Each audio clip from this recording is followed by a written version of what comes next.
What's up, everybody? Today I will be giving you the top 10 tips for switching to keyboard and mouse on Fortnite. A lot of people are switching from controller to KBM, and if you're thinking about it, I highly recommend doing so. And if you have already made the switch, make sure to stick to it. Without further ado, and in no particular order, coming in for the first tip, find good keybinds. Now this one's pretty obvious, but it's very important that you do this at the start of your keyboard and mouse journey because you don't want to keep switching your binds and taking more and more time to relearn them. Also, if you find both good and comfortable binds early, you'll actually be able to learn them faster. And if you don't know where to start, you can just look up pro player binds or optimal binds for keyboard and mouse on Fortnite. Sensitivity is also going to be something you want to get right early, although it's not a bad thing to raise or lower your sense over time. A lot of pros play on different sensitivities, so while you can look theirs up, I recommend just raising or lowering yours little by little until it feels perfect for you. And this is one of the things along with keybinds that make KBM better than controller. You can really fine-tune everything to fit perfectly for you. And along with your in-game sensitivity, you can also adjust your mouse DPI, which I do recommend just playing on 800. But do feel free to try different DPIs, and if your mouse has a software, you can try more custom DPIs. For tip number 3, we have aim training. When people switch to keyboard and mouse, the main problem that they have with their gameplay is aim. This is strongly due to the fact that there is no aim assist, meaning that getting your crosshair close to your opponent isn't enough. So to have less of this problem, you need to do some heavy aim training very early, and this also goes hand in hand with finding a good sensitivity early on. Now, if you're on console or you're on PC but just don't want to spend money on Kovacs, there are plenty of in-game aim trainers that will really help your aim. So early on, I recommend at least 1 hour of aim training every time you get on. This next tip is really small, but it definitely was helpful for me, and that is adjust your keyboard tilt. Now this is only if you need it, because I'm sure not every keyboard has this option, but on the back are these two pieces that can raise your keyboard tilt, and this can just make it more comfortable to play for longer sessions. After I started on keyboard and mouse, I did have wrist pain for a while, but doing this helped a lot, and it might help you too. For the 5th tip, I have practice your movement. This is also another disadvantage if you're coming from controller because the movement is only left, right, forward, and backwards compared to the 360 movement of controller. But keyboard and mouse does have custom diagonals and settings which can help you a lot with this. And all this is what angle you'll move at when you press 2 of the movement keys at the same time. I'll put a comparison on screen.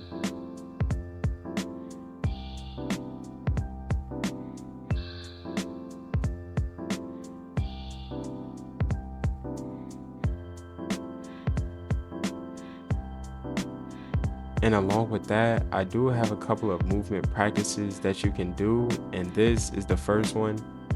And it's actually harder than it looks if you're new to KBM. At least it was for me. Also, there's this one where you're just moving somewhat diagonally through walls.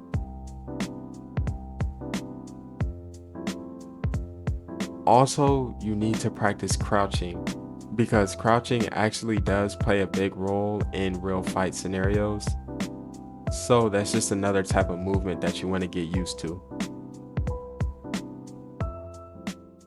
The next tip is to decide if you want to play with edit on release on or off. There are pros and cons to both, with the biggest being crosshair placement after an edit. A lot of players say that if you play with edit on release, you won't be able to adjust your crosshair to be on your opponent after making an edit. They also say it's harder to set up the right hand peak after an edit. But the best thing about edit on release is that you can edit faster due to not having to manually confirm each edit. Personally, I play with it on and I have no problem setting up the right hand or adjusting my crosshair after an edit. It might take some time to learn, but I definitely recommend playing with it on. Coming in at tip number 7, play 1v1 build fights a lot to learn your binds faster. Build fighting forces you to use basically all of your binds at a faster rate than any other practice mode. So by playing more of these than anything, you'll be able to learn your binds as fast as possible. This also works on your fighting skills and mechanics such as aim, movement, peaks, and obviously building. For the 8th tip, I have warm up every time you get on.